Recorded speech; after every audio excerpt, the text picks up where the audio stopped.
The air inside Silverbrook Pavilion smelled of burnt sugar and desperation. Friars hissed behind greasy counters. Children screamed at the tops of their lungs, pulling at sleeves that didn't belong to them. Trays scraped across tile. A baby somewhere wailed without pause, as if it already understood something the rest of the world had not yet learned. Fluorescent lights buzzed overhead in that particular tone that sits just behind your eyes and slowly turns into a headache you don't notice until it's already ruined your afternoon. It was an ordinary Tuesday, the kind of day that doesn't warn you, the kind of day that simply arrives, moves through you, and leaves, taking something with it that you didn't know you had.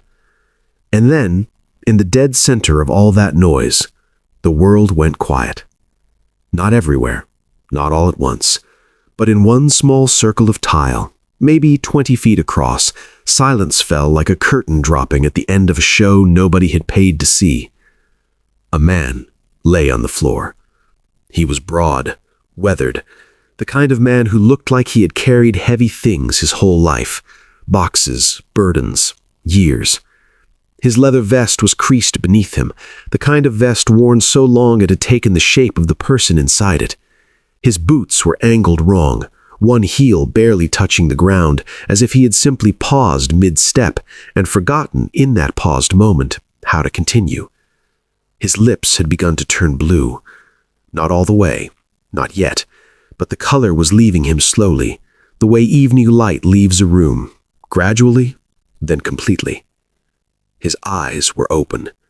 He was staring at the ceiling, past the ceiling, past the flickering fluorescent bulbs and the water-stained tiles and the roof itself, into something that exists in a place no map has ever marked. Her name was Maya. No last name that anyone in that mall knew. No badge, no uniform, no title that gave her the right to do what she was about to do. She was 19 years old. Home, with no money, no enrollment, and no plan. She slept in a shelter some nights, on a bench in this very mall on others, until security moved her along. But in her first year of nursing college, before everything collapsed, she had taken a course. Basic life support. 8 hours on a Saturday. A mannequin on a gym floor. An instructor with tired eyes who said before anyone left, "Remember this, because someday, in some ordinary place, someone will need you to remember this. And you will be the only one who does." Maya had not forgotten. 200 people stood in a circle and did nothing. That is not cruelty. Let that be said clearly. It is not cruelty. It is something more complicated and more human. It is the paralysis that comes when fear and uncertainty arrive together and shake hands in the doorway of your chest, and suddenly your feet weigh 1,000 pounds each. People held their phones up, screens glowing. Some were calling for help.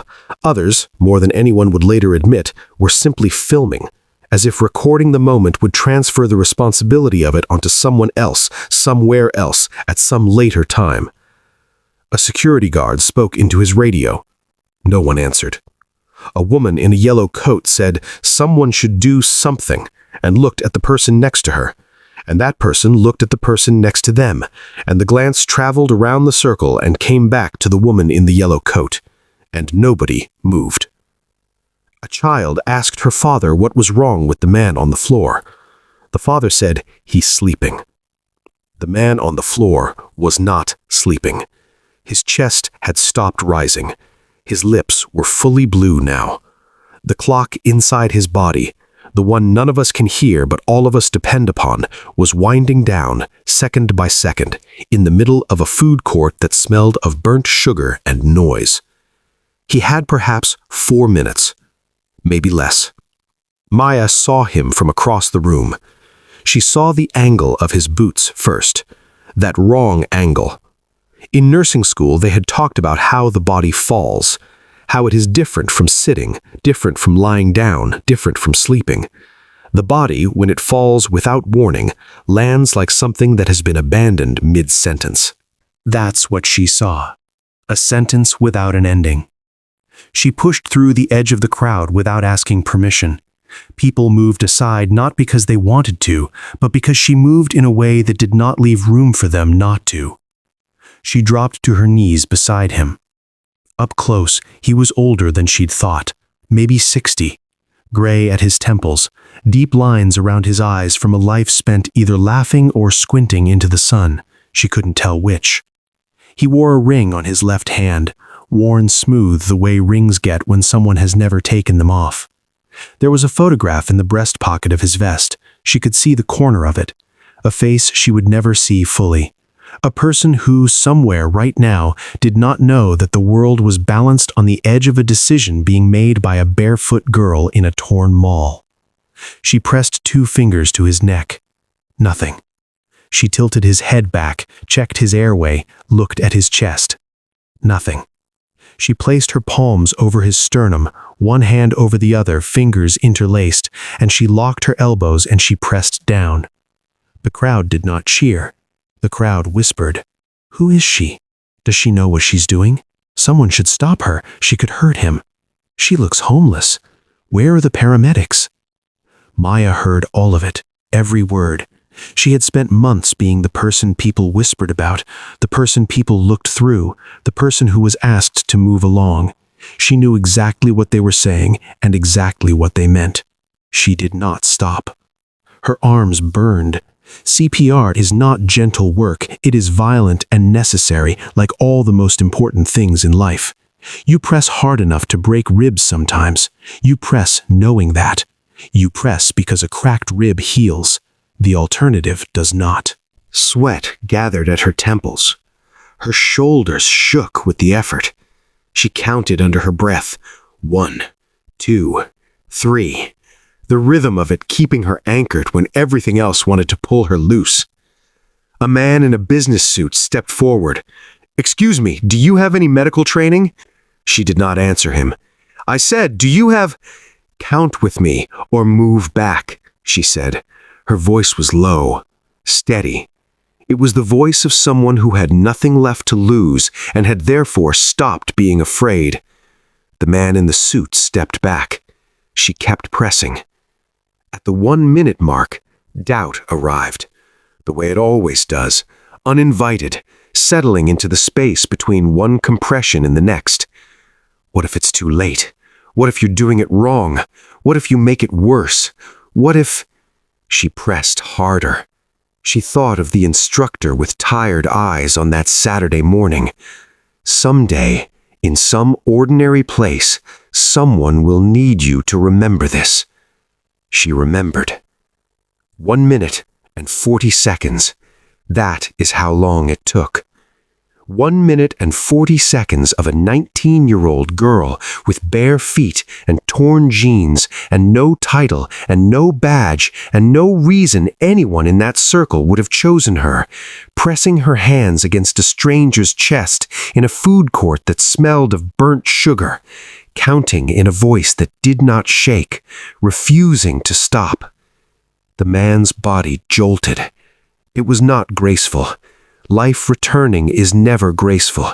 It is raw and desperate and gasping, like a swimmer breaking the surface after too long underwater. His chest heaved. A sound came out of him, broken, hoarse, the sound of lungs remembering what they were made for. He gasped, and then again, and then again. Color came back to his face slowly, the way dawn comes. First a hint of it, then more. Then all at once, his eyes, which had been fixed on something beyond the ceiling, moved. They found her face. She was still leaning over him, hands still pressed to his chest, breathing hard, sweat on her temples, hair falling loose from its tie. She looked, in that moment, like exactly what she was. A girl who had been broken by the world and had decided, in spite of that, to save someone in it. He looked at her. She looked at him. Neither of them spoke. There were no words for what passed between them in that second. There rarely are, at the borders of things. The crowd broke, not into applause, into something rawer than that. Sobs, disbelieving laughter. A woman dropped to her knees and pressed her hands to her mouth. The child who had been told the man was sleeping looked up at her father with an expression that said she had known all along. The man in the business suit who had questioned Maya's training 30 seconds ago was crying. He did not seem to notice. The paramedics arrived 3 minutes later. They were efficient and loud, the way paramedics are. Clipboards and oxygen masks and the particular authority of people who deal with emergencies for a living. They took over with the brisk confidence of professionals, which is exactly what the moment needed. They lifted the man, secured the mask, checked his pulse, steady now, irregular but present, a drumbeat that had almost stopped and hadn't. As they wheeled him toward the exit, one of the paramedics looked back at Maya and said simply, "Good job." 2 words. She had not heard 2 words like that in a very long time. She stood up slowly.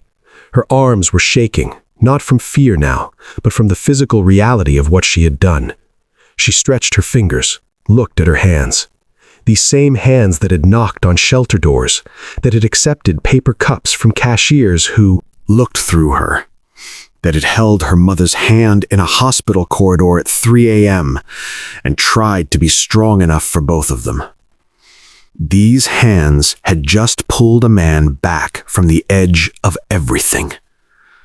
The crowd was already folding back into itself, the way crowds do, sealing over the moment like water over a stone, the surface smoothing, the ordinary resuming.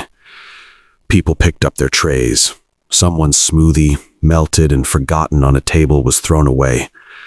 The baby had stopped crying. Maya looked for her remaining sandal, couldn't find it, walked barefoot toward the exit. A woman touched her arm as she passed, young, maybe 30, with a toddler on her hip and tears still wet on her face. "That was you," the woman said. It wasn't a question. Maya looked at her. "That was you," the woman said again, softer. "You saved him." Maya didn't answer. She didn't know how. She nodded was, not humbly, not dramatically, just honestly, and kept walking. Outside, the afternoon air hit her face, cooler than inside, cleaner.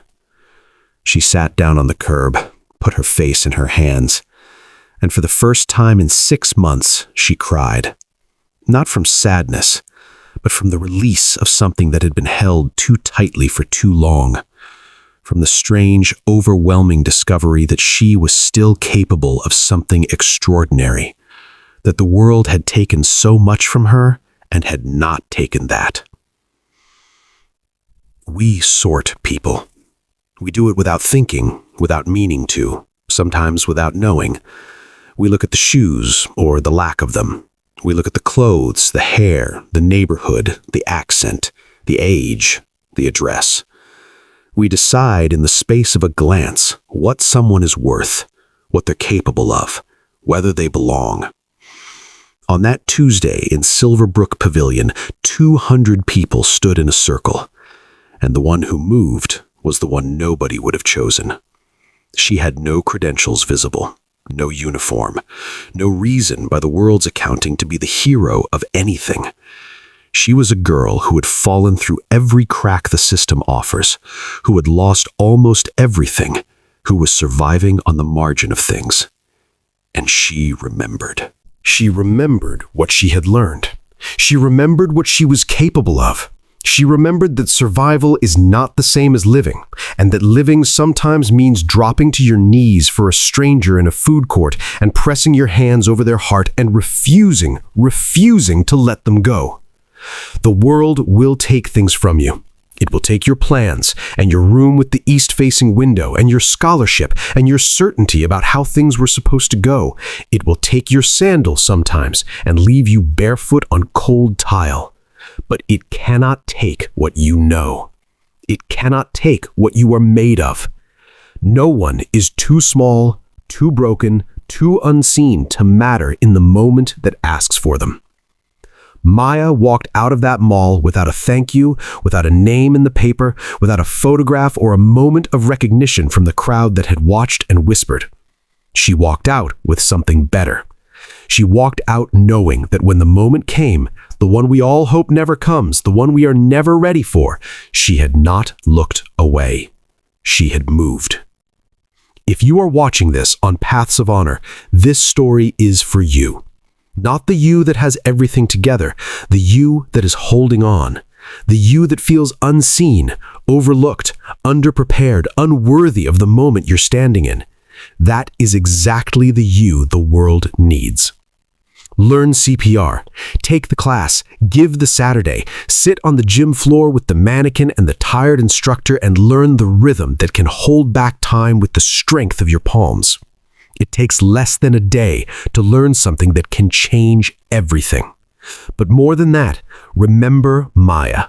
Remember that heroism is not reserved for the prepared or the polished or the people the world has already decided matter. It lives in the ones who move when everyone else is standing still. It lives in the ones who remember even when they have every reason to forget. Like this video. Share it. Not because the number means something, but because somewhere, someone who feels invisible needs to hear that the invisible ones are often the most capable of changing everything. Subscribe to Paths of Honor, because stories like this are not rare. They are happening every day, in every city, in every ordinary place that doesn't warn you before it becomes extraordinary. And if this story moved you, tell someone, not on a screen, in person. Look them in the eye and tell them about the barefoot girl who remembered when no one else did. Because that is what honor looks like when it walks barefoot on cold tile. Paths of Honor. Real stories, real courage, real humanity.